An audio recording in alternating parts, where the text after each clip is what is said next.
She worked 2 jobs, slept 4 hours a night, and counted every single dollar just to keep a roof over her daughter's head. She had exactly $1,400. Rent was due in 3 days. But when she met a stranger at a pharmacy counter, she gave every last cent away. What kind of mother hands her rent money to someone she just met, knowing she and her 7-year-old could be homeless in 48 hours? Stay with me, because what happened next will change the way you see kindness. Forever. This is the story of Gloria, a single mother who gave away everything she had for a stranger and discovered that sometimes kindness finds its way back when you need it most. It was a Monday morning in January. The kind of cold that crept through the thin walls of Gloria's apartment like an uninvited guest. The heater in the corner rattled and coughed like an old man trying to clear his throat. It worked, but barely. Just enough to keep the apartment above freezing. Not enough to make it warm. Gloria's alarm went off at 4:45. She didn't need it. She was already awake. She had been lying in the dark for 10 minutes, staring at the ceiling, listening to the sound of her daughter breathing in the next room. That sound was the only thing that made getting up worth it. She swung her legs off the bed, and her bare feet touched the cold wooden floor. She winced, but didn't make a sound. She never did. Gloria had learned a long time ago how to be quiet, how to move through pain without letting it show. She walked into the small kitchen and flipped on the light. The bulb flickered twice before settling into a dull yellow glow. The kitchen was tiny. A counter, a stove with 1 broken burner, a refrigerator that hummed too loud, and a small table pushed against the wall with 2 chairs, one for her, one for Zoe. Gloria opened the fridge and pulled out a loaf of bread and a jar of peanut butter. She made a sandwich for Zoe's lunch, carefully cutting off the edges where the bread had gone stale. She wrapped it in a paper towel because she had run out of sandwich bags 3 days ago, and payday was not until Friday. She placed an apple next to it. The apple had a small bruise on one side, but she turned it so the good side faced up. Zoe would not notice. Then she poured herself a cup of coffee. It was yesterday's coffee reheated in the microwave. She had learned to stop tasting the difference a long time ago. Coffee was coffee. It did its job. By 5:30, Gloria was dressed in her scrubs. She had 2 sets, one light blue, one dark blue. She washed them by hand every night in the bathroom sink and hung them over the shower rod to dry. Tonight, it would be the light blue pair's turn. She pulled on her sneakers. The right one had a crack along the sole. She had lined the inside with duct tape to keep the water out. It worked most days. On rainy days, she just accepted the wet sock. Gloria checked on Zoe one last time before leaving. Her daughter was curled up under the blanket, clutching a stuffed bear that had lost one eye and most of its stuffing. Zoe was 7 years old. She had her mother's dark eyes and her grandmother's stubborn chin. She was the reason Gloria did everything. The reason she woke up at 4:45. The reason she never stopped. Gloria locked the front door quietly and walked down the stairs of the apartment building. The hallway smelled like old carpet and cooking oil. Outside, the air hit her face like a slap. January in Memphis was not the kind of cold that killed you fast. It was the kind that wore you down slow. It got into your bones and stayed there. She caught the 6:02 bus to Sunrise Senior Living, the nursing home where she worked as a certified nursing assistant. She had been there for 3 years. The pay was $13.50 an hour. No benefits beyond the basics. No paid sick days. If she missed a shift, she did not get paid. Simple as that. Her day started the same way it always did. She clocked in, put on her gloves, and began her rounds. She bathed Mrs.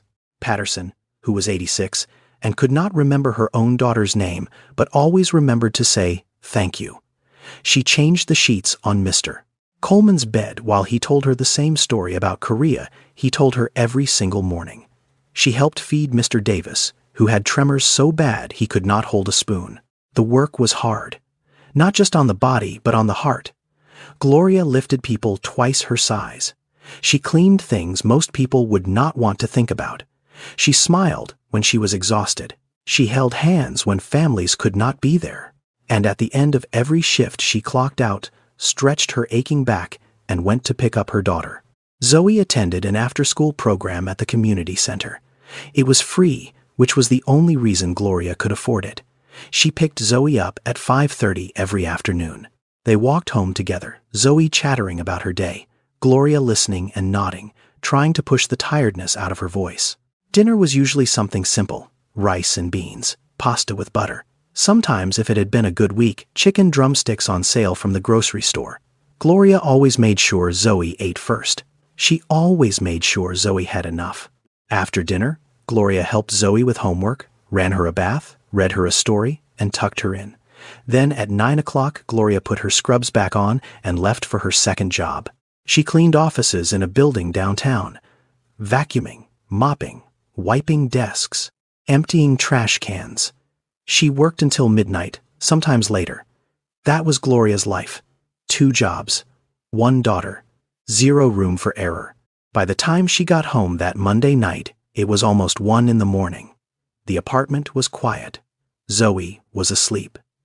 Gloria sat down at the kitchen table and pulled a white envelope from her purse. She opened it slowly and counted the money inside.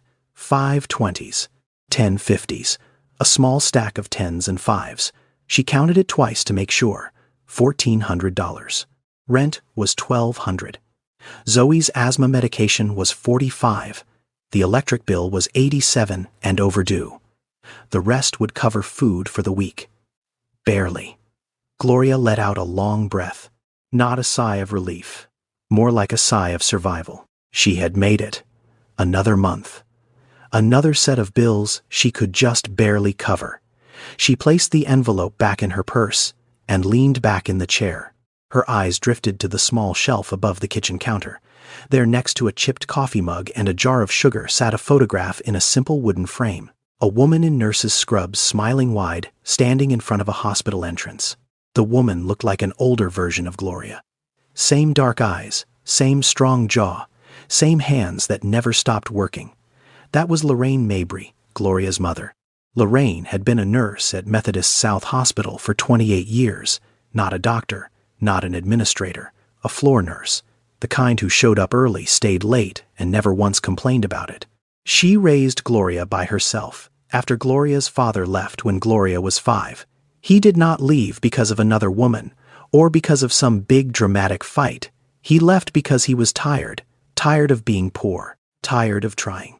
One morning he was there, and the next morning he was gone. He never came back. He never called. Lorraine never spoke badly about him. She just worked harder. She picked up extra shifts. She took night classes to keep her certification current. She cooked dinner every night, no matter how tired she was. And she taught Gloria one thing that stuck deeper than anything she ever learned in school. Gloria could still hear her mother's voice saying it, clear as a bell, like she was standing right there in the kitchen. If you can help someone and you choose not to, that's a debt you'll carry forever. Gloria heard that sentence 100 times growing up, when her mother stopped to help a stranger change a tire, when she let a neighbor's kid eat dinner with them because his parents forgot to feed him, when she stayed 2 extra hours at the hospital because a patient was scared of dying alone. Lorraine did not just say those words, she lived them. 3 years ago, Lorraine was diagnosed with lung cancer. She had never smoked a day in her life. The doctors said it was just bad luck. The treatment was expensive. Even with insurance, the co-pays and deductibles piled up fast. Gloria watched her mother sit at this very same kitchen table, sorting through medical bills, trying to figure out which ones she could pay and which ones she had to ignore. In the end, the cancer took Lorraine in 11 months. She died in a hospital bed at the age of 61, with Gloria holding her hand and $17,000 in medical debt left behind. The insurance company sent a letter 2 weeks after the funeral. It said they were sorry for her loss. Gloria never got over it, not the death. She could accept death. What she could not accept was the system that let a woman work 28 years in a hospital and still die broke because of the bills that same hospital sent her. After her mother passed, Gloria's husband Travis left. Zoe was 2 at the time. Travis was not a bad man. He was not violent. He was not cruel. He was just weak. The bills were too much. The grief was too much. The pressure of raising a child in a 1-bedroom apartment with no savings and no family was too much, so he left. Same way Gloria's father had left, quietly, without a fight, without looking back. Gloria did not chase him. She did not beg. She just picked up the pieces and kept moving. That was what Mabry women did. They kept moving. She still wore her mother's watch. It was a simple silver watch with a small round face. The battery had died years ago, and Gloria never replaced it. The hands were frozen at 9:17. She did not wear it to tell time. She wore it to remember. It did not tell time anymore. But it reminded Gloria of something more important than time. It reminded her of who she was. Gloria looked at the photograph one more time, then at the envelope of money, then at the clock on the wall. 1:15 in the morning. She needed to sleep.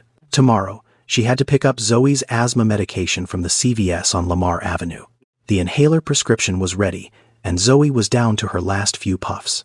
$45 after Medicaid. She could not wait another day. Gloria turned off the kitchen light and walked to her bedroom. She lay down on top of the covers, still in her clothes, too tired to change. She closed her eyes and let the hum of the old heater pull her towards sleep. She did not know it yet. She had no way of knowing. But tomorrow, at that pharmacy, she would meet someone who would change the course of her life. And that envelope of money sitting in her purse would never make it to her landlord. The next afternoon, Tuesday, Gloria clocked out of Sunrise at 3:30 and drove straight to the CVS on Lamar Avenue. The car was a 2008 Honda Civic with 163,000 miles on it. The check engine light had been on for 2 years. Gloria had learned to ignore it, the same way she had learned to ignore most warnings in her life. She did not have the money to fix whatever was wrong, so she just kept driving and prayed. Zoe sat in the back seat, her school backpack on her lap, a small sketchbook open in her hands. She was drawing something. She was always drawing something. Houses mostly. Big houses with red doors and flower gardens. Houses that looked nothing like the apartment they lived in. Gloria parked and unbuckled Zoe. They walked into the pharmacy together. The fluorescent lights buzzed overhead bright and white, washing everything in a flat, sterile glow. The air smelled like rubbing alcohol and plastic. A few people stood in line at the pharmacy counter at the back of the store. Gloria took a number and sat down in one of the hard plastic chairs near the counter. Zoe climbed into the chair next to her and went back to drawing. Gloria pulled out her phone and checked her bank account. $47.12. She had the cash in the envelope for rent, and the $45 for the medication was already set aside in her wallet. She had planned every dollar down to the cent. There was no room for surprises. Then she heard it. A voice, quiet and shaky, coming from the counter just a few feet away. "I understand, sir. But is there any way I can get just half of the medication now and pay the rest next week?" Gloria looked up. An older woman stood at the pharmacy counter, leaning slightly forward, both hands resting on the edge like she needed it for balance. She was black in her early 70s, with silver hair pulled back neatly. She wore a dark green coat that was old, but clean buttoned all the way up to her chin. Her shoes were simple flats, polished but worn thin at the toes. Everything about her was tidy, careful, the kind of careful that comes from a lifetime of making do with less. The pharmacist, a young man with glasses, shook his head slowly. "I'm sorry, ma'am. This is a pre-surgical prescription. It has to be dispensed as a complete course. I can't split it." The older woman nodded. She opened her purse, a small brown leather bag with a broken clasp, and began pulling out money. A $5 bill, 3 ones, a handful of quarters and dimes. She counted them on the counter slowly, her fingers trembling as she separated each coin. The coins made small clicking sounds against the hard surface. Gloria watched. The woman counted everything twice. Then she looked up at the pharmacist. "How much am I short?" $38, ma'am." The woman closed her eyes for a moment. Just a moment.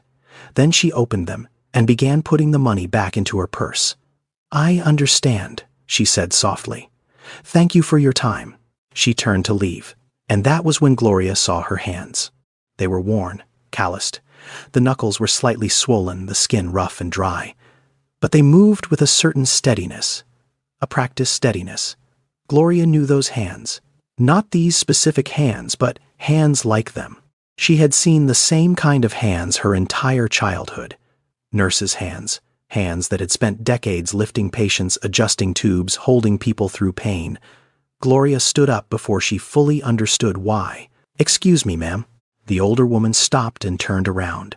Her eyes were wet, but she was not crying. She was holding it in, the way people hold it in when they have been holding it in for a very long time. "Are you all right?" Gloria asked. The woman gave a small smile, the kind of smile that says no but is too polite to admit it. "I'm fine, sweetheart, just a little short today. It happens." Gloria looked at the pharmacist, then back at the woman. "How much is the prescription?" "Oh, no, honey. I couldn't ask you to do that." "You didn't ask," Gloria said. "I'm offering." She reached into her wallet, pulled out 2 20s, and handed them to the pharmacist. "Go ahead and fill it for her. Keep the change." The pharmacist looked at the money, then at Gloria, then at the older woman. He nodded and turned to the back to prepare the prescription. The older woman stared at Gloria. Her lips trembled. "Child," she whispered, "you don't even know me." "I don't need to know you," Gloria said quietly. "You needed help. I was here." The woman reached out and took Gloria's hand. Her grip was firm but gentle, warm despite the cold outside. "My name is Evelyn Turner," she said, "and I will never forget this." They sat together on the bench outside the pharmacy, while Zoe drew quietly beside them, her crayon making soft scratching sounds against the paper. "Mrs. Evelyn told Gloria that she had been a nurse at Regional 1 Health for 31 years before retiring. Gloria felt something shift inside her chest when she heard that. A nurse, just like her mother. Mrs. Evelyn explained that she needed gallbladder surgery. It had been scheduled twice already, but both times she had to cancel because she could not cover her portion of the cost. Medicare paid 80%. The remaining 20%, the co-insurance, came to $1,400. Her Social Security check was $1,680 a month. After rent, electricity, and her regular medications, there was nothing left. She had already sold her wedding ring last month to pay a previous hospital bill. $1,400, Gloria repeated. The words came out barely above a whisper. Mrs. Evelyn nodded. "The hospital said if I don't have the surgery this week, the infection could spread. It's getting worse every day." She paused and shook her head slowly. "I spent 31 years taking care of other people's pain. I never thought I'd be the one sitting here counting coins for my own medicine." Gloria felt like someone had reached inside her chest and squeezed. $1,400. That was the exact number sitting in the white envelope in her purse. The rent money. The money she had spent 2 months working double shifts to save. The money that was due to her landlord on Friday. She looked at Zoe, who was drawing a house with a big red door. She looked at Mrs. Evelyn, whose hands were folded in her lap, trembling slightly, and she felt something pull inside her. Not a thought, not a decision. Something deeper. Something that came from a place she could not name. Gloria did not say anything. Not yet. But as she drove home that evening, her hands tight on the steering wheel, she could not stop hearing 2 things. The sound of Mrs. Evelyn's voice saying $1,400, and the sound of her mother's voice saying, "If you can help someone, and you choose not to, that is a debt you will carry forever." Mrs. Evelyn spoke slowly. Not because she was confused, but because she was careful. She chose her words the way she had probably done everything in her life. With intention, with dignity. She told Gloria that she had been a registered nurse at Regional 1 Health for 31 years. She started when she was 23 years old, fresh out of nursing school, scared and eager and full of energy. She worked the trauma floor for the first decade. Then she moved to post-surgical recovery, where she spent the rest of her career helping people learn to walk again after hip replacements, knee surgeries, spinal procedures. She lifted grown men out of beds. She changed dressings on wounds that would make most people look away. She held the hands of patients who woke up from surgery, terrified and alone. 31 years. That is a long time to spend carrying other people's pain. Her husband Walter had been a bus driver for the Memphis Area Transit Authority. A quiet man, steady. The kind of man who came home every night at the same time, hung his jacket on the same hook, and asked the same question. "How was your day, Evie?" He died 8 years ago. Heart attack. Right there in the kitchen while he was making coffee. One minute he was alive. The next minute he was not. Mrs. Evelyn paused when she told that part. She did not cry.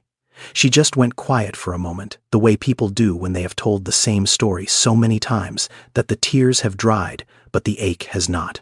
She told Gloria she had a grandson named Jerome, a good man, a lawyer who worked with communities, helped people with housing problems and legal troubles.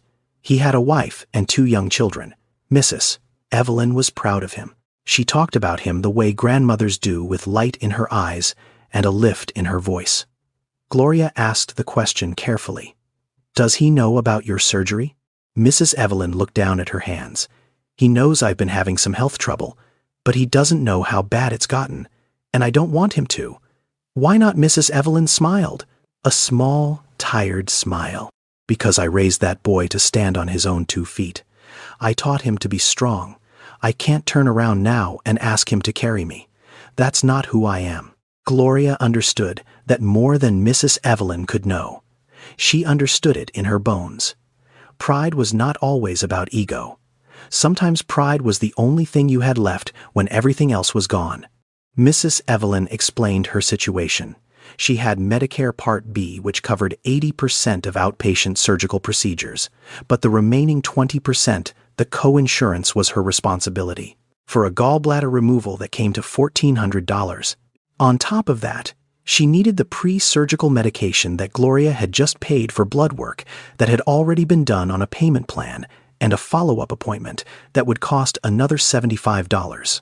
Her Social Security check was $1,680 a month. Rent on her small house in Midtown was $600. Electricity was about $85.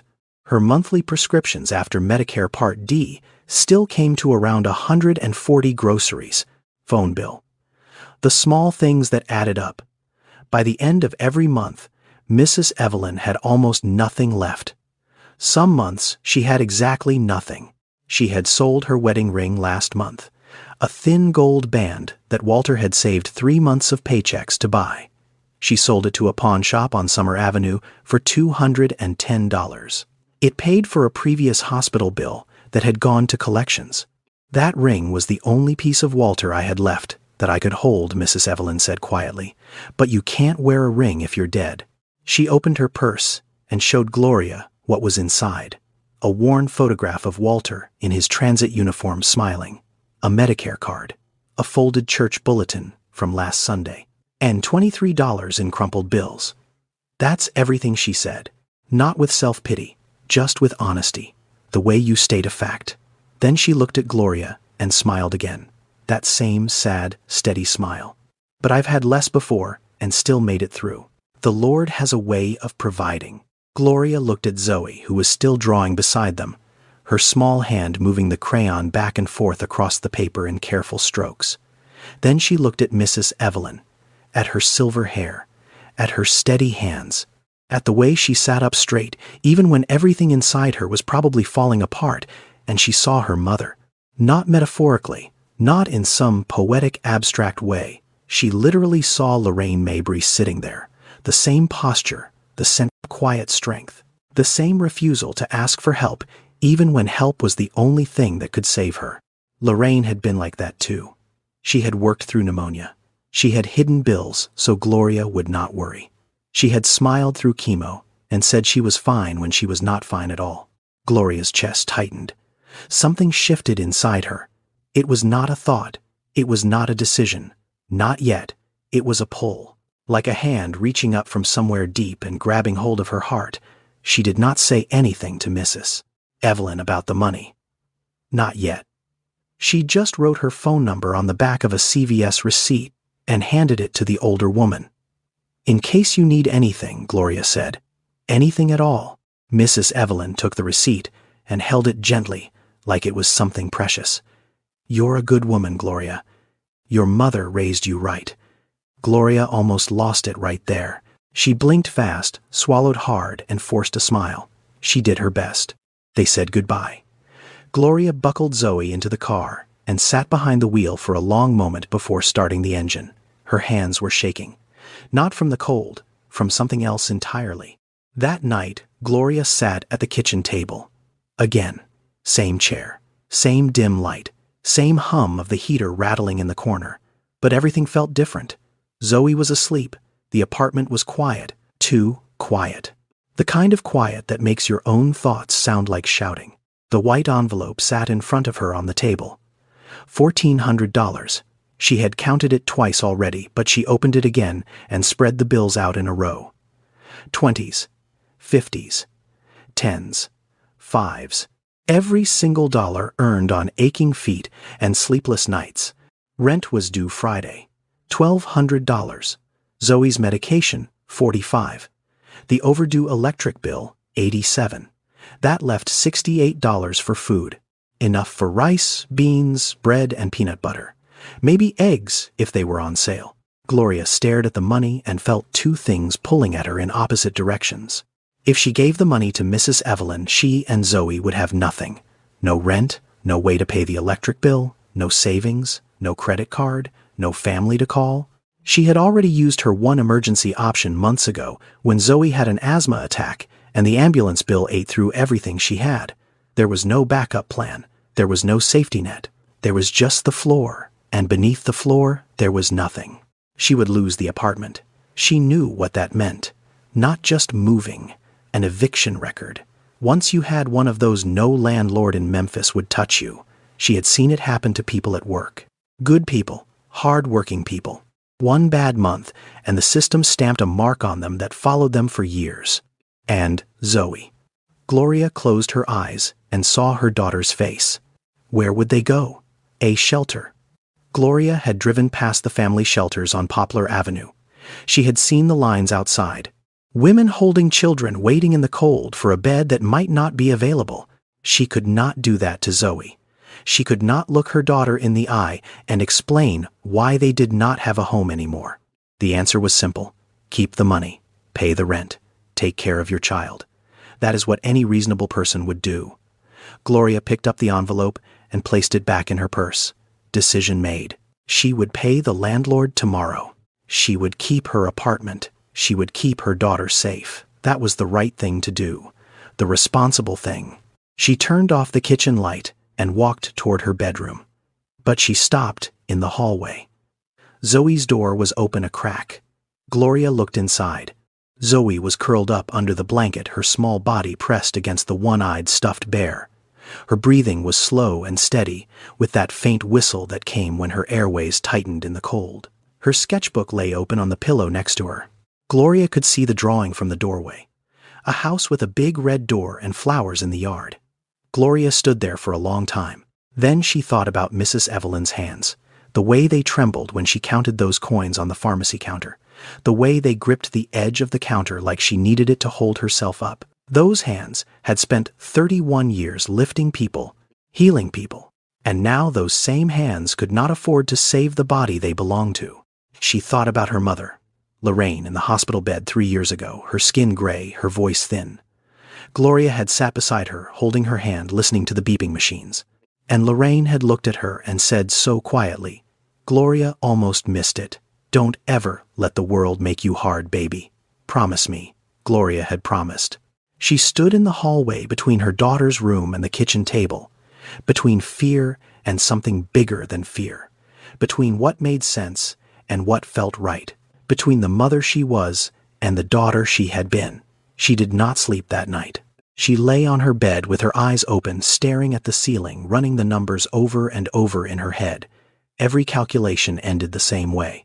There was no version of this where giving the money away made sense. Every number said no. But something else said yes. Something that did not care about numbers. Wednesday morning came gray and cold. Gloria woke up before the alarm. She had not really slept. Her eyes burned and her body felt heavy, like she was carrying something invisible on her shoulders. She got Zoe ready for school the way she always did. Made the sandwich, poured the juice, braided the hair, kissed the forehead. After she dropped Zoe off, Gloria did not drive to work. She drove to a payphone outside a gas station on 3rd Street and called the hospital. Methodist Le Bonheur, the billing department. A woman answered. Gloria asked about Mrs. Evelyn Turner's account. She asked about the co-insurance balance for the gallbladder surgery. She asked what would happen if the payment was made in cash in person that same day. The The woman on the phone explained that the patient's co-insurance responsibility was $1,400. Payment was required before the procedure could be scheduled. Cash payments could be accepted at the billing office on the first floor of the main hospital building. Gloria thanked her and hung up. She sat in the car for 5 minutes. Her hands were on the steering wheel. They were shaking again. Then she drove to Spotswood Avenue. Mrs. Evelyn's house was small. A single-story home with faded yellow paint and a front porch that sagged slightly on one side. The yard had a garden, but everything was brown and dry from the winter cold. Dead stalks poked up from the frozen soil like bony fingers. A rusted screen door hung at the front, and a welcome mat that said, "Bless this home," lay at the threshold, its edges curled with age. Gloria knocked. She heard shuffling inside, slow footsteps. Then the screen door opened, and Mrs. Evelyn appeared. She was wearing a housecoat and slippers. She looked surprised to see Gloria. "Gloria, child, what are you doing here? May I come in?" Mrs. Evelyn opened the door wider and stepped aside. The inside of the house was exactly what Gloria had expected. Small, clean, neat in a way that spoke of discipline and habit. The furniture was old, but well cared for. A couch with a crocheted blanket folded over the armrest. A television on a wooden stand. Family photographs on every wall. The air smelled like lavender and something medicinal, a faint sharpness underneath the sweetness. They sat at Mrs. Evelyn's kitchen table. It was even smaller than Gloria's. 2 chairs, a plastic placemat with faded flowers, a Bible on the counter with a bookmark sticking out from somewhere near the middle. Gloria placed the white envelope on the table. Mrs. Evelyn looked at it. Then she looked at Gloria. She did not open it. She did not touch it. "What is that?" she asked softly. $1,400, Gloria said, "for your surgery." The silence that followed was the loudest silence Gloria had ever heard. Mrs. Evelyn shook her head slowly. "No, no, child. I can't take that." "Yes, you can. Gloria, that's your rent money. You told me your rent is due this week." "I know what it is." "Then you know what happens if you give it to me. You'll lose your home. You have a little girl." Mrs. Evelyn's voice cracked. "I can't let you do this." Gloria reached across the table and placed her hand over Mrs. Evelyn's. "Ma'am, my mama was a nurse, just like you. 28 years at Methodist South. She spent her whole life taking care of other people. And when she got sick, when she needed someone to take care of her, the system let her down. The bills buried her. The insurance wasn't enough. And she died owing money to the same hospital that employed her for almost 3 decades. Gloria paused. Her voice was steady, but her chin trembled. "If my mother were alive right now and she was sitting where you are, I would want someone to help her. I would pray for someone to help her. So, I'm not walking away from you, Mrs. Evelyn. I can't. My mama would never forgive me, and I would never forgive myself." Mrs. Evelyn's tears came then, not loud, not dramatic, just 2 slow streams rolling down her cheeks and falling onto the plastic placemat. She tried to speak, but couldn't. She just held Gloria's hand and squeezed. After a moment, she whispered, "How will you pay your rent?" Gloria forced a smile. "I'll figure it out. I always do." It was a lie. She had no idea how she would figure it out. She had no plan. She had no savings. She had nothing but the $47.12 in her bank account and a rent bill that was due in 2 days. But she smiled anyway. Because some lies are not about deception, they are about mercy. Gloria helped Mrs. Evelyn call the hospital to schedule the surgery. She sat at the kitchen table while Mrs. Evelyn spoke with the scheduling nurse, confirming the date, confirming the preoperative instructions. The surgery was set for Thursday morning, tomorrow. The billing office confirmed that if payment was received before 6 o'clock that evening, the surgery could proceed as scheduled. Gloria drove Mrs. Evelyn to the hospital herself. They walked into the billing office together. Gloria counted the money out on the counter, while Mrs. Evelyn stood beside her, one hand on Gloria's shoulder, the other pressed against her own heart. The clerk counted the bills, typed something into the computer, and printed a receipt. "You're all set, Mrs. Turner. Surgery is confirmed for 7:30 tomorrow morning. Mrs." Evelyn took the receipt and held it with both hands, staring at it like it was a letter from God himself.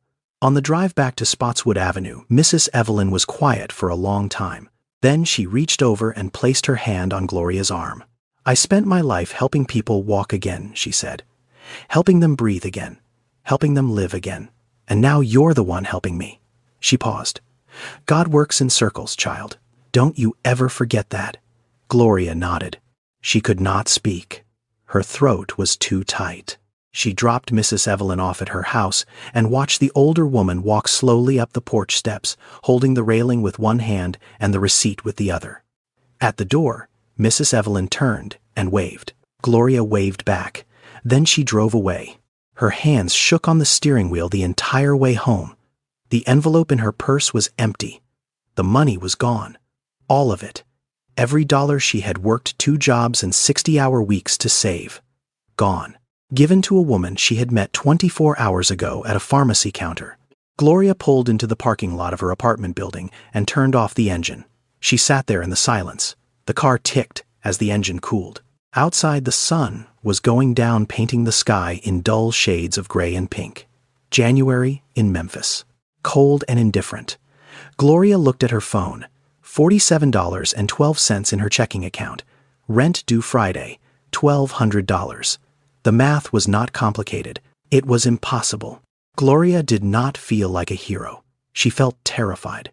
Friday came fast, too fast, the way bad days always do. Gloria woke up at 4:45, same as every other morning. She made Zoe's lunch. She drank her reheated coffee. She went to work. She bathed patients. She changed sheets. She smiled at people who needed smiling at. She did everything exactly the same as always, except that underneath it all, a clock was ticking. At noon, her phone buzzed, a text message from a number she knew too well. Mr. Holloway, her landlord. "Gloria, rent is late. Please call me." She stared at the message for a full minute. Then she put her phone back in her pocket and finished her shift. She did not call him until she was sitting in her car in the parking lot of Sunrise Senior Living. She needed to be alone for this conversation. She needed the doors closed and the windows up. She dialed the number. He picked up on the second ring. Gloria. His voice was not angry. It was tired, the kind of tired that came from having the same conversation too many times. "Mr. Holloway, I'm sorry. I know the rent is late. Gloria, this is the 2nd month in a row. Last month, you were 4 days late. I let it slide. But I can't keep doing this. I have a mortgage on this building. I have bills too. I understand, sir. I just need a little more time." "How much time?" Gloria closed her eyes. "A week. Just 1 week. I'll have it by next Friday. I promise." There was a long silence on the other end. Then Mr. Holloway sighed. "I can't give you a week, Gloria. I've already been more than patient. I can give you until Sunday evening, 6 o'clock. If the rent isn't paid by then, I have to file." Gloria knew what filing meant. An eviction proceeding. In Tennessee, a landlord could file a detainer warrant after the rent was overdue. From there, it moved fast.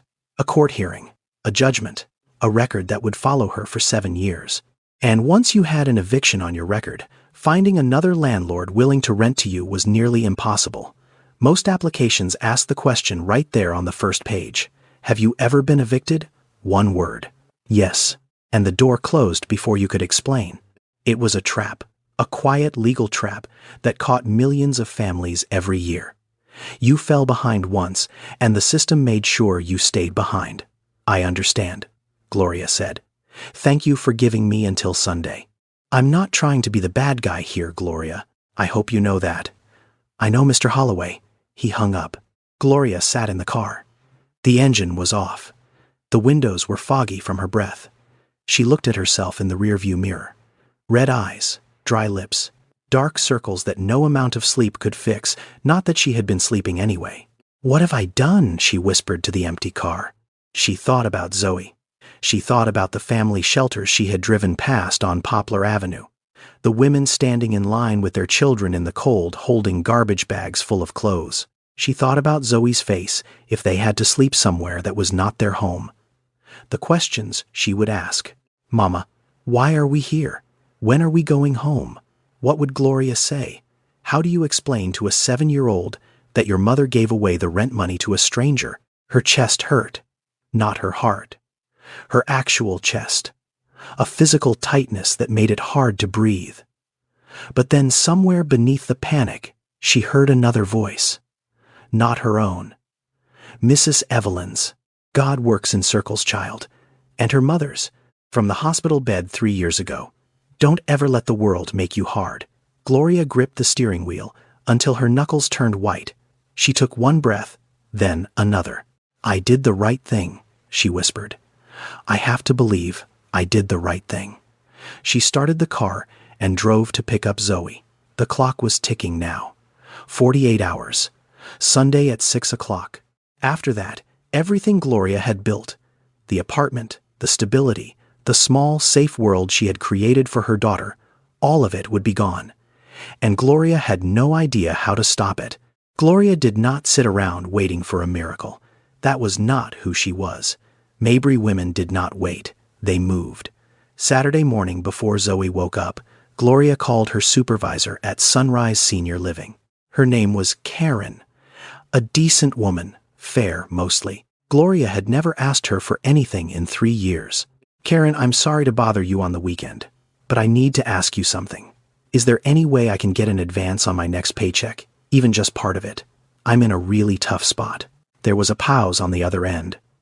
Then Karen sighed, the kind of sigh that tells you the answer before the words come. Gloria, I wish I could, but corporate changed the policy last year. No pay advances, period. The payroll is already locked in for the cycle. My hands are tied.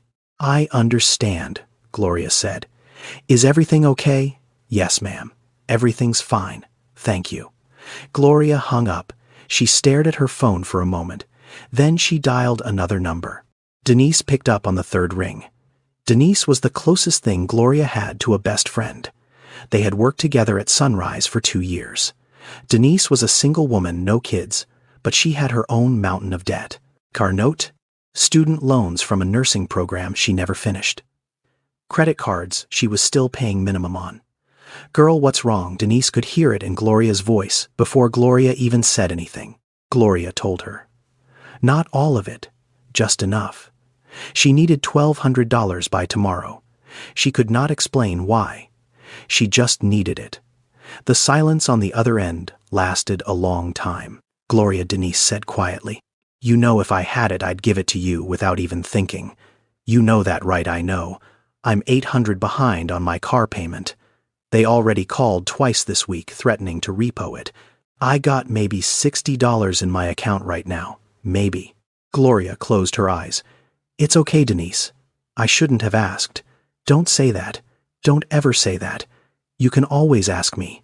I just wish I could do more than say yes with my mouth and no with my wallet. Gloria almost smiled. Almost.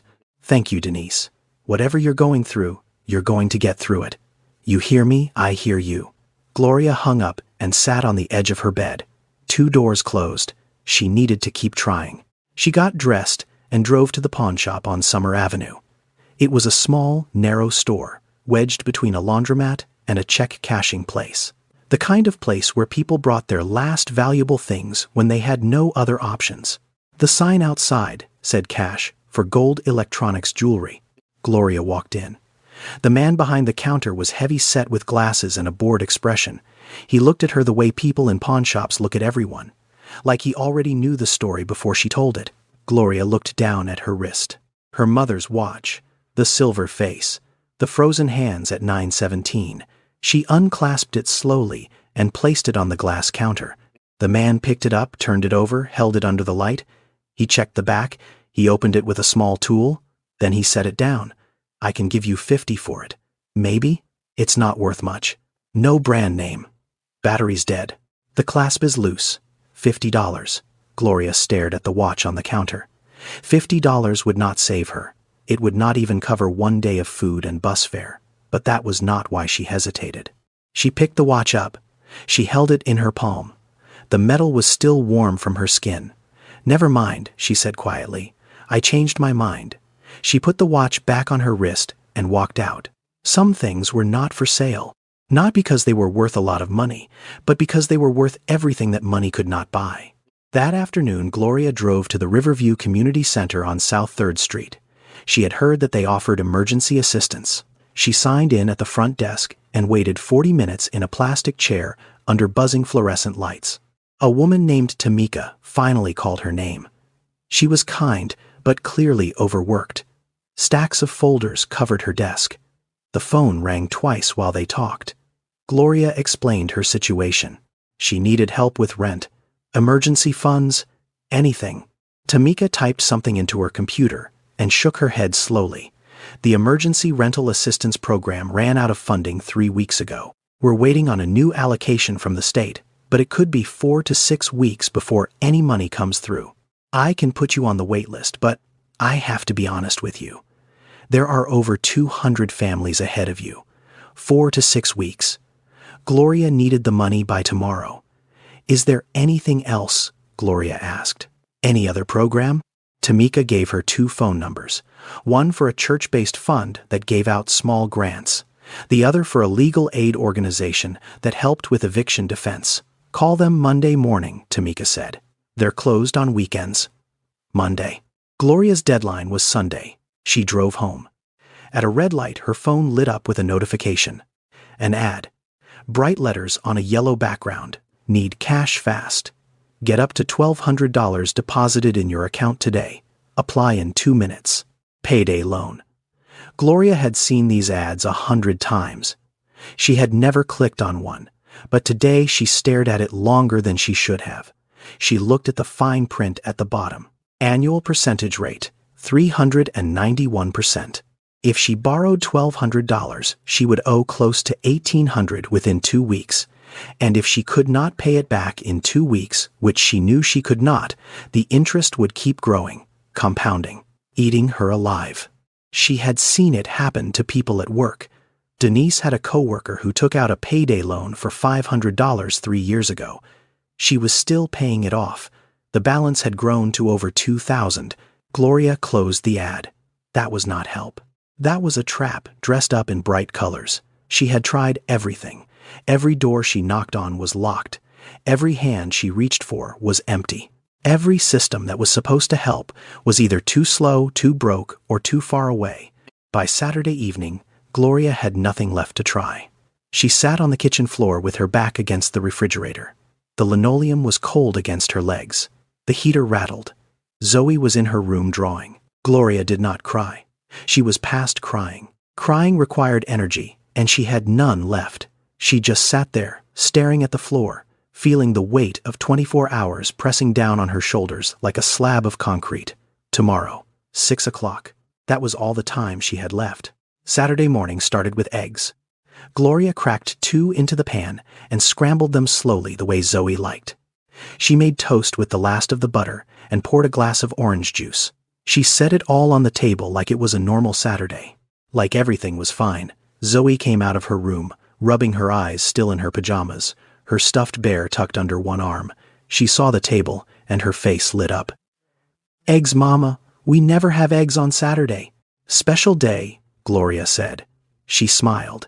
It took everything she had to make that smile look real. They ate together. Zoe talked about a girl in her class named Brianna who could do a cartwheel. She talked about wanting to learn how to do one too. Gloria listened to every word. She nodded. She laughed when Zoe laughed. She held on to each small, ordinary moment like it was made of glass. After breakfast, Zoe asked the question Gloria had been hoping for. "Mama, can we go to the park?" "Yes, baby. Let's go to the park." They drove to Overton Park. It was cold, but the sun was out, and the sky was that pale winter blue that made everything look clean and sharp. Zoe ran straight for the swings. Gloria sat on a bench nearby, her coat pulled tight around her, watching her daughter pump her legs higher and higher. Zoe's laughter cut through the cold air like a bell, pure and bright, and completely unaware of everything that was falling apart around her. Gloria's eyes burned. She blinked fast and looked up at the sky until the feeling passed. After the swings, Zoe sat beside Gloria on the bench and pulled out her sketchbook. She drew with a red crayon, then a blue one, then a yellow one. Gloria watched her small hand move across the page with the kind of concentration only children have. "What are you drawing, baby?" Zoe held up the sketchbook. It was a house. A big house with a red door, a chimney with smoke curling out the top, and flowers in the front yard. 2 stick figures stood in front. One tall, one small, both smiling. "This is our house, Mama. And this is you, and this is me." Gloria stared at the picture. The house looked nothing like their apartment. It had a yard. It had flowers. It had a chimney. It looked like the kind of house Gloria had dreamed about when she was Zoe's age. The kind of house she had never lived in. She pulled Zoe close and wrapped her arms around her. "It's beautiful, baby. It's the most beautiful house I've ever seen." They stayed at the park until the sun began to drop and the air turned sharp. Then they drove home. That afternoon, while Zoe watched a cartoon on the small television, Gloria moved quietly through the apartment. She opened Zoe's dresser and picked out the warmest clothes. 2 pairs of pants, 3 shirts, a sweater, underwear, socks. She folded them neatly and placed them in Zoe's school backpack. She went to her own closet and pulled out a plastic bag. She placed her mother's photograph inside, wrapped in a washcloth to protect the glass. She put her important documents in a manila folder. Birth certificates, Zoe's Medicaid card, her ID, the lease agreement that she might not have for much longer. She looked around the apartment. The small table with 2 chairs, the couch with the sagging cushion, the shelf with the photograph of her mother and the chipped coffee mug, the heater rattling in the corner. It was not much. It had never been much, but it was theirs. "Are we going somewhere?" Mama Gloria spun around.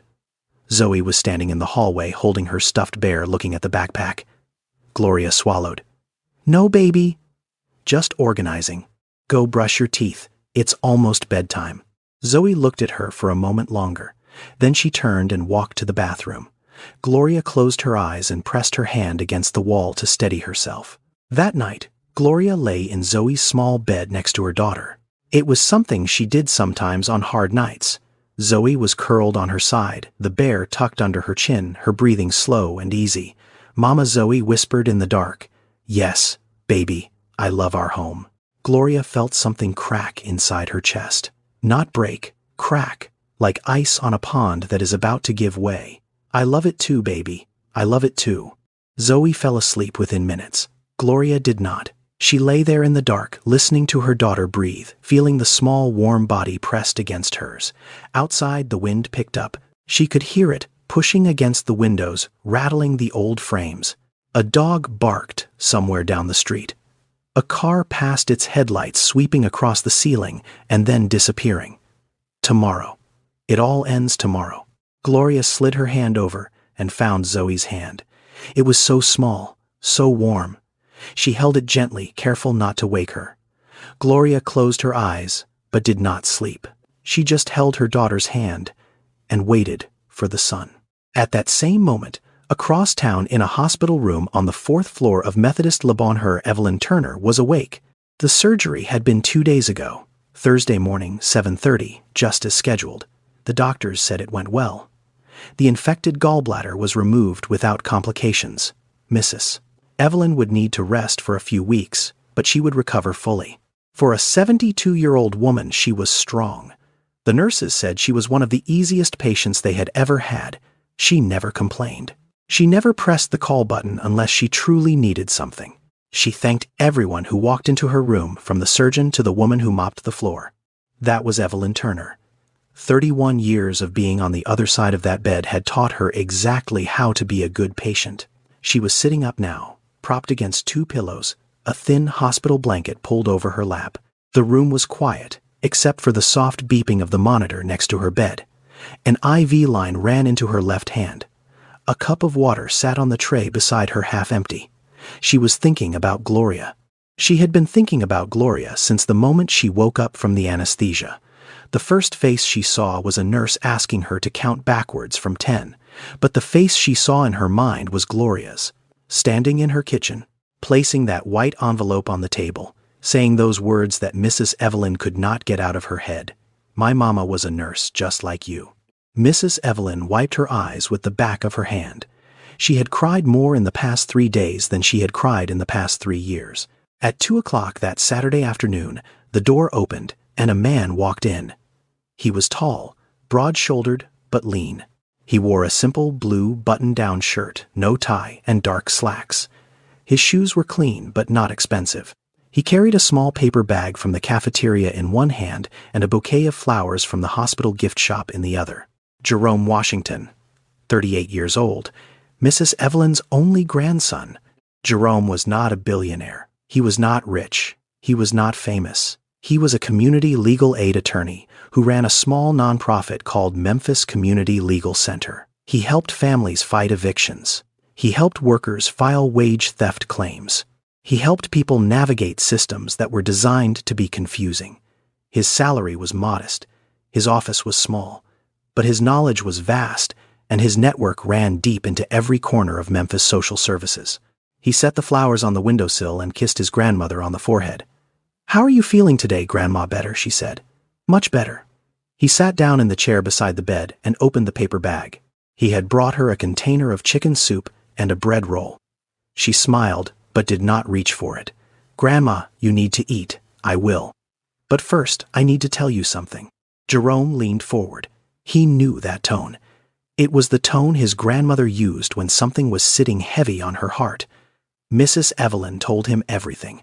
About the pharmacy, about the medication she could not afford, about the young woman who paid for it without being asked, about the bench outside where they sat and talked, about the white envelope, about the $1,400. Her voice broke when she got to that part. "She gave me her rent money, Jerome. Her rent money. She has a little girl, 7 years old. She works 2 jobs, and she handed me an envelope with every dollar she had because she said her mama was a nurse just like me and she could not walk away." Jerome sat very still, his jaw tightened, not from anger, from something else. Something between admiration and heartbreak. "Do you know her full name?" he asked quietly. Gloria Mabry. She lives somewhere in South Memphis. She gave me her phone number. It's in my purse on a CVS receipt." Jerome reached for the small bag of belongings on the shelf beside the bed. He found the purse, opened it, and pulled out the folded receipt. He stared at the phone number written in blue ink. "Jerome, Mrs. Evelyn said, gripping his hand. "That girl is about to lose her home because of me." "No, Grandma. Not because of you. Because of a system that makes people choose between helping someone and keeping a roof over their heads." He paused. "But there are programs. Emergency rental assistance. Legal aid services that can intervene with landlords and delay eviction proceedings. Workforce development scholarships for healthcare workers trying to advance. Most people who need these programs the most don't even know they exist. They don't know where to look, or they don't have someone to walk them through the paperwork." He looked at the phone number again. "I'm calling her right now." Mrs. Evelyn squeezed his hand. Her eyes were wet. Her voice was barely above a whisper. "You tell her something for me, Jerome. You tell her that Evelyn Turner does not forget. Not ever." Jerome nodded. He pulled out his phone and began to dial. Sunday morning came the way all dreaded mornings come. Slowly, quietly, like it was in no rush to deliver its verdict. Gloria was already awake. She had not slept. Not really. She had drifted in and out of something that was not quite sleep and not quite waking, just a gray space in between where her thoughts ran in circles and her body refused to rest. She got up and walked to the kitchen. The apartment was still dark. Zoe was still sleeping. Gloria filled the coffee pot with water and stood there waiting for it to brew, leaning against the counter with her arms crossed. The clock on the wall said 6:42. She had less than 12 hours. The coffee was almost ready when her phone buzzed on the counter. Gloria looked at it. An unknown number. Memphis area code, but not one she recognized. She almost did not answer. She had been getting calls from bill collectors for months. The electric company, the hospital where her mother had been treated, a credit card company that had sold her old debt to a collection agency. She had learned to let unknown numbers go to voicemail, but something made her pick it up. Maybe it was the time. Maybe it was the fact that she had nothing left to lose.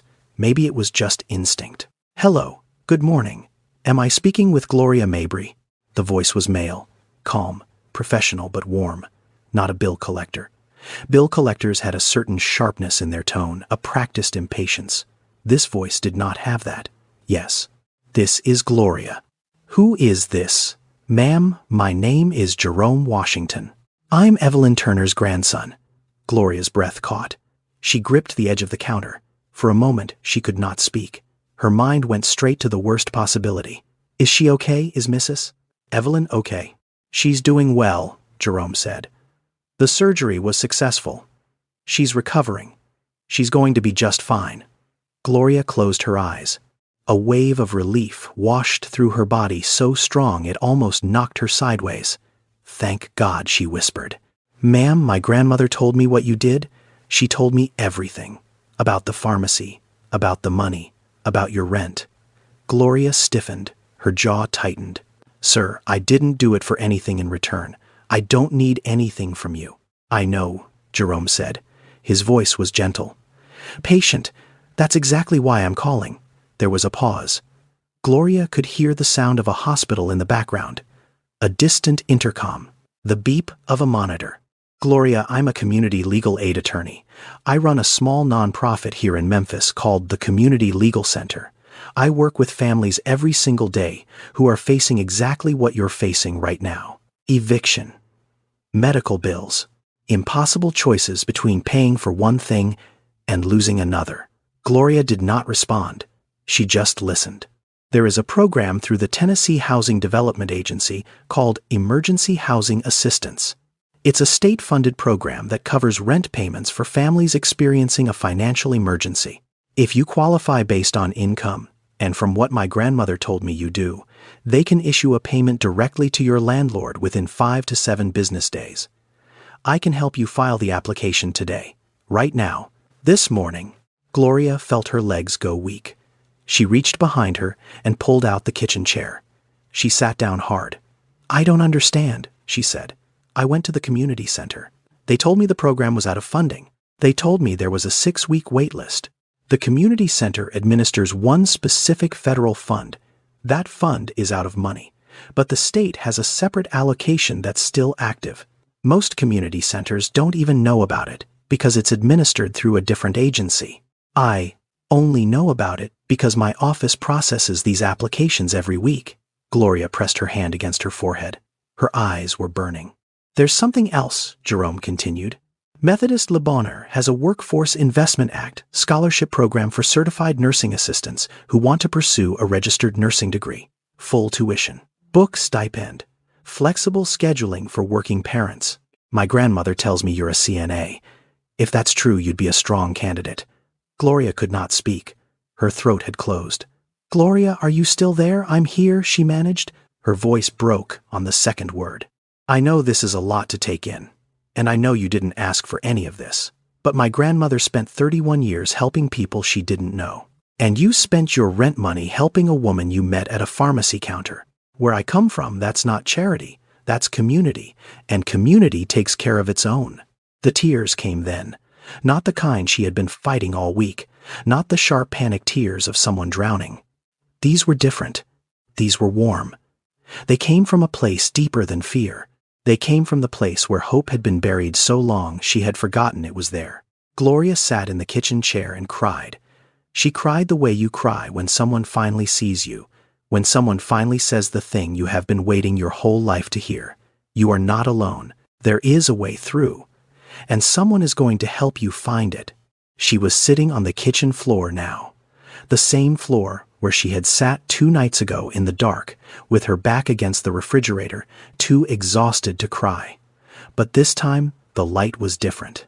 Morning sun came through the window. The coffee pot was full, and the phone in her hand had just delivered something she had stopped believing in. A chance. She heard small footsteps in the hallway. Zoe appeared in the kitchen doorway, still in her pajamas, rubbing her eyes, the one-eyed bear hanging from her hand. Mama, why are you crying? Gloria wiped her face. She opened her arms. Zoe walked over and climbed into her lap on the floor, wrapping her small arms around Gloria's neck. Because something good happened, baby, Gloria whispered into her daughter's hair. Something really good. 2 hours later, Jerome pulled up in front of Gloria's apartment building in a dark blue sedan that had seen better years. He stepped out and walked to the door. He was taller than Gloria had imagined. Calm, steady. He shook her hand and looked her in the eye, the way people do when they mean what they are about to say. "Let's get to work," he said. The first thing Jerome did was call Mr. Holloway. He asked Gloria to put the phone on speaker so they could do it together. Jerome introduced himself as an attorney with the Memphis Community Legal Center representing Gloria Mabry. His tone was professional, not aggressive, not threatening, just clear. "Mr. Holloway, my client has applied for emergency rental assistance through the Tennessee Housing Development Agency. The application is being processed today. Once approved, the funds will be dispersed directly to you as the landlord of record. The typical processing time is 5 to 7 business days. I'm calling to request that you delay any eviction filing until payment is received." There was a pause. Then Mr. Holloway spoke. His voice sounded different than it had on Friday. Lighter. "So the state is going to pay the full $1,212. Yes, sir, directly to you. You'll receive a payment confirmation letter within 48 hours of approval." Another pause. "Okay, that works for me. Tell Gloria I'm not trying to make her life harder. I just need to get paid." "I understand, sir. She'll have the documentation sent to you by end of day." When the call ended, Gloria let out a breath she felt like she had been holding since Wednesday. Jerome drove her to his office. The Memphis Community Legal Center was on the second floor of an old brick building on Madison Avenue. The stairs creaked. The hallway smelled like old carpet and printer ink. Inside the space was small. 2 desks, a folding table, metal filing cabinets, posters on the wall with bold letters. "Know your rights as a tenant. Eviction is not the end." A bulletin board covered in flyers for food banks, GED programs, and job training. It was not fancy. It was not impressive. But it was the kind of place where people came when they had nowhere else to go. And it was the kind of place where someone actually listened. Jerome sat Gloria down at the folding table and pulled out a stack of forms. He walked her through each one, line by line, page by page. He explained the income eligibility requirements. He explained what documentation she needed, her pay stubs, her lease, her bank statements, her ID. He explained the timeline and what to expect. "Most people who need these programs never apply," Jerome said, as he helped her fill in the housing assistance form. "Not because they don't qualify, because they don't know the programs exist. Or they tried once, got told no, and gave up. The system is not designed to be easy. It's designed to be complicated. And the people who need the most help are usually the ones with the least time and energy to fight through the red tape." Gloria nodded. She had lived that truth her entire life. While they worked, Zoe sat in the corner on a folding chair drawing in her sketchbook. She had been quiet the whole drive over, sensing the seriousness of the day, but now she was drawing again, which meant she felt safe. After about an hour, Zoe stood up and walked over to Jerome. She held up her sketchbook. "This is for you," she said. Jerome looked at the drawing. 3 stick figures standing in front of a building. 1 tall woman, 1 small girl, 1 tall man with a blue shirt. Underneath, in careful crooked letters, Zoe had written, "That's Mama, that's me, and that's you, Mr. Jerome." Jerome stared at the drawing for a long moment. He blinked. Then he blinked again. He took the paper gently from Zoe's hands. "This is the best thing anyone has given me in a very long time," he said quietly. Before they left, Jerome mentioned the CNA to RN scholarship one more time. He slid a printed brochure across the table. Gloria picked it up and looked at it. Full tuition, flexible schedule, childcare assistance. "I'm not saying you have to do this now," Jerome said. "But when you're ready, the door is open." Gloria held the brochure. She did not say yes. She did not say no. She said, "One step at a time." Jerome nodded. "That's the right pace." That evening, Gloria drove home. The sun was setting.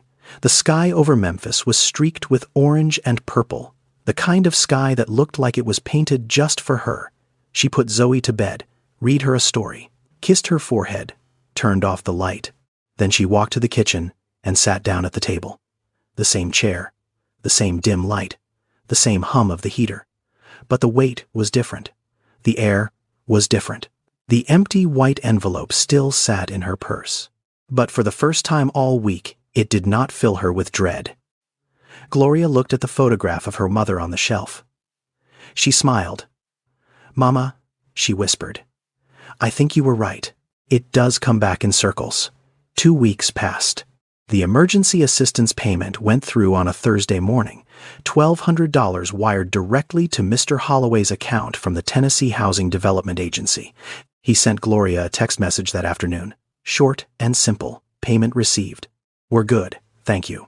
Gloria read the message 3 times. Then she put her phone down and went back to work. Life did not suddenly become easy. She still worked 2 jobs.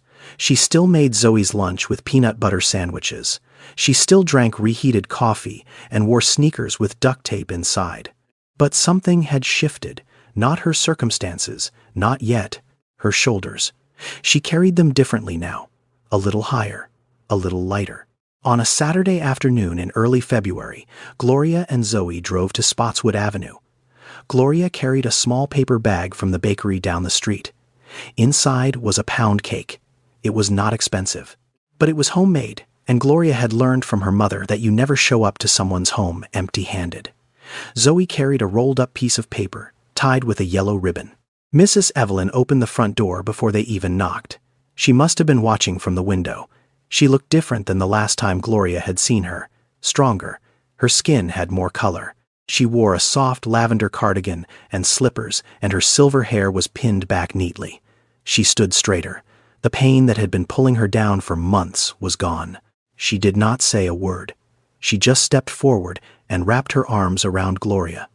They stood like that for a long time, 2 women holding each other in the doorway of a small yellow house while the winter sun fell over them. Zoe squeezed between them and handed Mrs. Evelyn the rolled-up paper. "I made this for you, Miss Evelyn." Mrs. Evelyn unrolled it carefully. It was a drawing, 2 houses side by side. One had a red door. The other had a yellow door. In between the houses, 3 stick figures held hands. A tall woman on the left, a small girl in the middle, and an older woman on the right with silver hair drawn in careful gray crayon. "This is our house," Zoe said, pointing, "and this is your house, and we're neighbors." Mrs. Evelyn pressed the drawing against her chest and closed her eyes. "We certainly are, baby. We certainly are." They sat in Mrs. Evelyn's kitchen, the 3 of them around the small table with the faded flower placemat. Mrs. Evelyn made tea. Gloria cut the pound cake. Zoe sat between them, coloring in a new sketchbook that Mrs. Evelyn had bought for her. The kitchen smelled like chamomile and lavender. The radiator clicked softly in the corner. They talked the way people talk when they have been through something together. Not about the hard parts, not about the money, or the fear, or the sleepless nights. They talked about simple things, about the weather warming up, about the garden Mrs.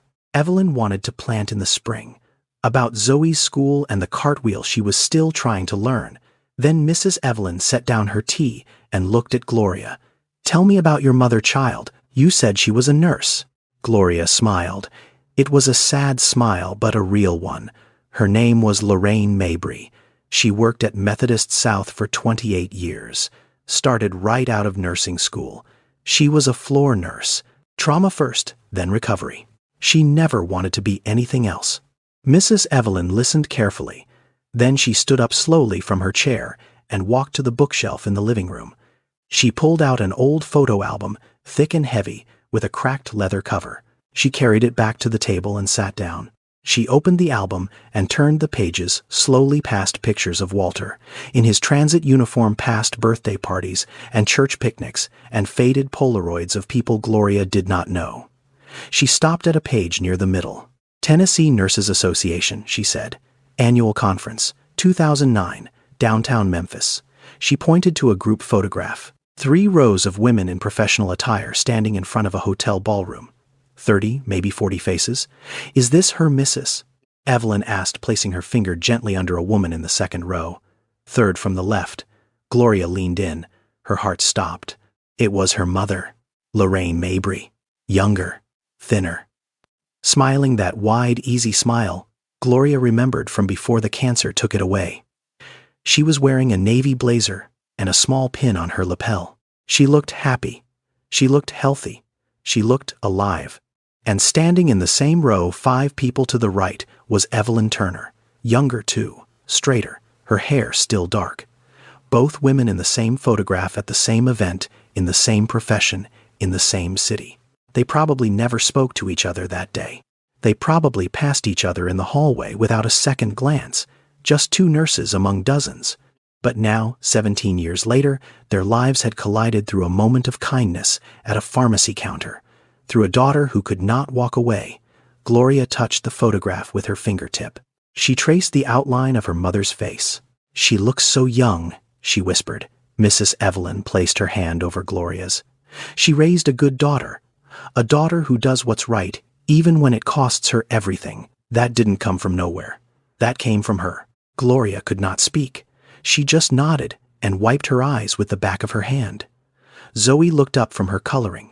She glanced at the photo album, then at her mother, then at Mrs. Evelyn. She did not understand what was happening, but she understood the feeling in the room. So she did what children do. She climbed off her chair and squeezed herself between the 2 women, one arm around each of them. "Don't be sad, Mama," she said. "Miss Evelyn is okay now. You fixed it." Gloria laughed through her tears. She kissed the top of Zoe's head. Mrs. Evelyn kissed the other side.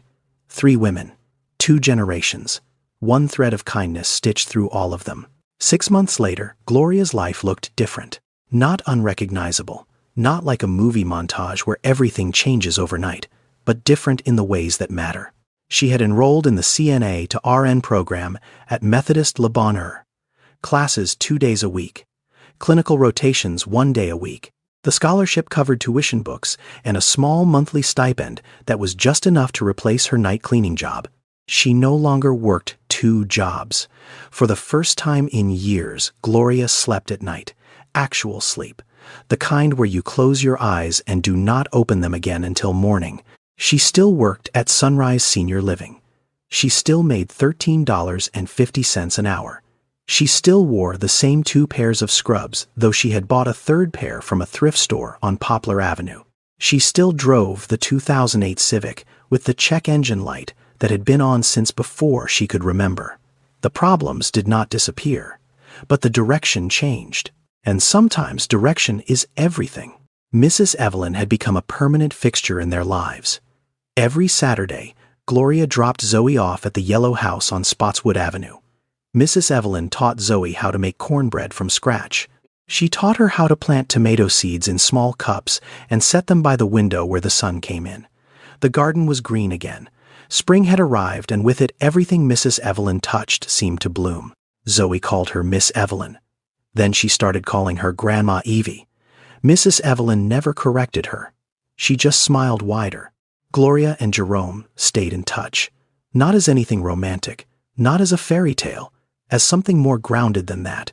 Respect, gratitude, and the kind of friendship that forms when 2 people see each other clearly and choose to show up anyway.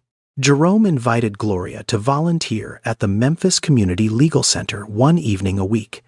She helped other families fill out the same emergency assistance forms that had saved her. She was good at it.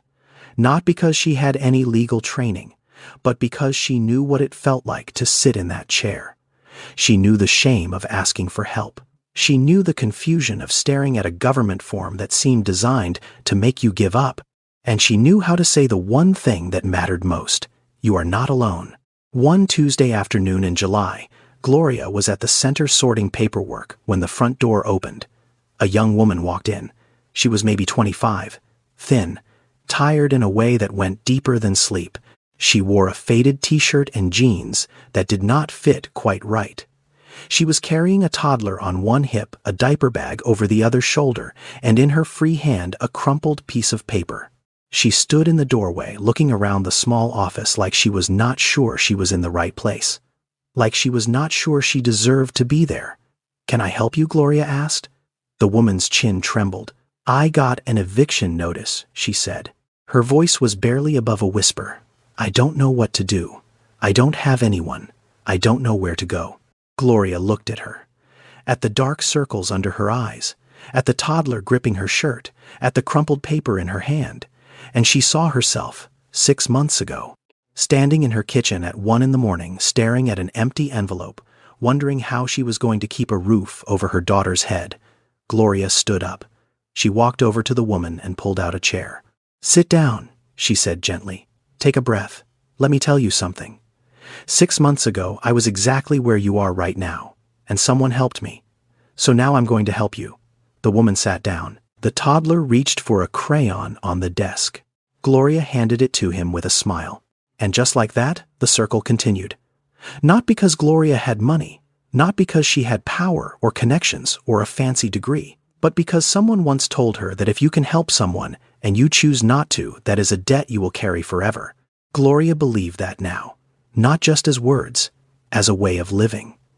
Now I want to step back from the story for a moment and talk to you directly, because Gloria's story is fiction, but the truths inside it are not. Gloria did not help Mrs. Evelyn because she had enough. She helped because she knew what it felt like to have nothing and still need someone. That is the first truth of this story. Kindness does not come from having more than enough. It comes from knowing what it feels like to not have enough. The people who give the most are often the ones who have the least, not because they are foolish, but because they remember. The second truth is about systems. In the United States right now, there are emergency rental assistance programs, hospital financial aid funds, workforce development, scholarships, and legal aid services that exist specifically for people like Gloria. They are real. They are funded. And millions of people who qualify for them never use them, not because they are lazy, not because they do not care, but because they do not know these programs exist, or they tried once, got turned away, and gave up, or they could not get through the paperwork without someone to guide them. Jerome did not save Gloria with money. He saved her with knowledge, and that might be the most important lesson in this entire story. Sometimes the difference between losing everything and keeping everything is not a check. It is a phone call from someone who knows the system. The third truth is about people like Gloria. Certified nursing assistants are some of the lowest paid healthcare workers in America. They earn an average of $13 to $15 an hour. They lift patients. They bathe them. They hold their hands when no one else will. They work holidays, weekends, and double shifts, and many of them go home to empty refrigerators and overdue bills. Gloria's life is not unusual. There are millions of women just like her, working 2 jobs, skipping meals, choosing between medicine and rent, holding their families together with nothing but willpower and love. They deserve to be seen. They deserve to be valued. They deserve more than what they are getting. And the fourth truth is about community. Jerome did not write Gloria a check. He did not throw money at her problem. He did something far more valuable. He shared what he knew. He opened a door she did not know existed. He sat beside her and helped her fill out forms. That is what community looks like. Not grand gestures, not viral moments. Just one person using what they have to help another person get what they need. So let me ask you this. Have you ever helped someone even when you could not afford to? Have you ever been the one who needed help and did not know where to turn? Do you know someone right now today who might need to hear this story? Think about that and hold on to it. Now, before I let you go, I want to be honest with you about something.